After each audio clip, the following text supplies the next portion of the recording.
ఏదైనా మనం అర్థం చేసుకున్నామంటే ఒక వరలక్ష్మి ఇవ్వడం కానీ స్వామివారికి పాంచాలికి ఇష్టం చేసేటువంటి కళ్యాణాలు చేసినప్పుడు కానీ మీరు పురోహితులు కంకణం కట్టిస్తారు. ఆ కంకణం కట్టుకోవడం ద్వారా దీక్షాదానంలో ఉన్నట్టు మనకు తెలుస్తుంది. అలాగే ఇక్కడ స్వామివారికి కళ్యాణంలో ఆ నవగోపాల స్వామిని దేవేరుల్ని దీక్షాదానం చేయాలి. ఎందుకు దీక్షాదానం చేయాలి? మనం స్వామివారికి దీక్ష వెళ్ళినటువంటి శక్తి మనకు ఉందా అంటే మనకు లేదు. అంటే దీంట్లో ఉండేటువంటి అంతరార్థం ఏమిటంటే మనము ఏ కార్యక్రమం చేసినప్పటికీ కూడా భగవత్ స్వరూపమైనటువంటి భగవంతుని ద్వారా మనకి ఏ వస్తువులు లభించాయో ఆ వస్తువులు మళ్ళా మనం భగవద్ అర్పితం చేయడమే మన మానవులుగా మన ధర్మం. మనకి ఏ వస్తువులు లభించినండి వ్యాపారం చేసుకుంటారు, బజార్కి వెళ్తారు, కూడా తెచ్చుకుంటారు, అదే ఆఫీస్ తెచ్చుకుంటారు.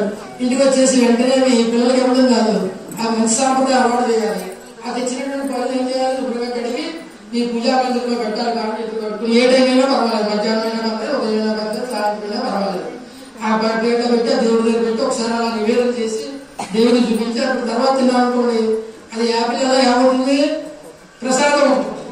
ప్రసాదం ఎప్పుడైతే మనం భావించామో ఆ ప్రసాదంగా స్వీకరిస్తే మనకి అమితమైనటువంటి శక్తి వస్తుంది. ఎప్పుడైతే ఆ వస్తువు మీద భగవంతుడు దృష్టి పడిందో దానిలో ఒక శక్తి ఆపాదింపబడుతుంది.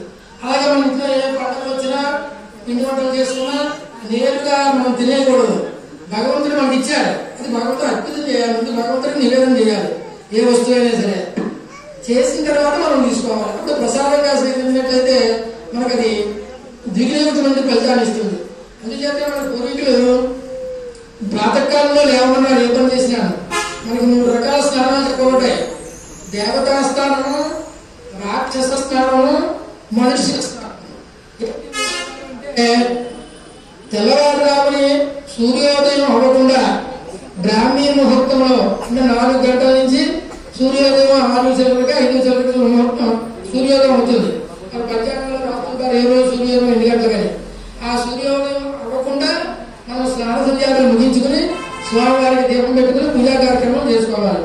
అలా ఎవరైతే సూర్యోదయానికి ముందు స్నానం చేస్తారో దేవతా స్నానము అని చెప్పబడుతుంది. మీరు చేసేటువంటి స్నానం దేవతా స్నానంగా పరిగణింపబడుతుంది. రెండవది మనుష్య స్నానం. అంటే సూర్యోదయం అయిపోయిన తర్వాత కొద్దిగా మన పనులు ఏమైనా ముఖ్యమైన పనులంతా ముగించుకుని నెమ్మదిగా 6 గంటలకు 7 గంటలకు చేస్తూ ఉంటాం కొంతమంది. అది మనుష్య స్నానం. అది రెండవ రకమైన ఫలితాన్ని ఇస్తుంది.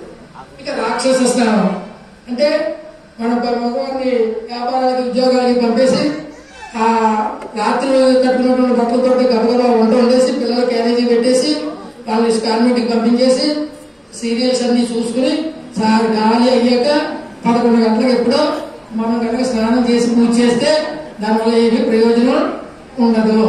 అందుచేత మనం ఎప్పుడో భగవంతుడు చేసినటువంటి పూజ ఎప్పుడు ఏది చేయాలో ఎప్పుడు చేయాలో అప్పుడే చేయాలి. దానివల్ల ఫలితం వస్తుంది. మనకు ఆకలి వేసినప్పుడే అన్నం తినాలి. కడుపు నిండా ఉన్నప్పుడు తినమంటే ఏం తింటాం? అందుచేత భగవంతుడికి పూజా సమయం ఏదైతే ఉన్నదో ఆ సమయంలో పూజ చేసినట్లయితే పరిశుద్ధంగా మనకి విశేషమైన ఫలితం వస్తుంది. అటువంటి ఆ 3 రకాల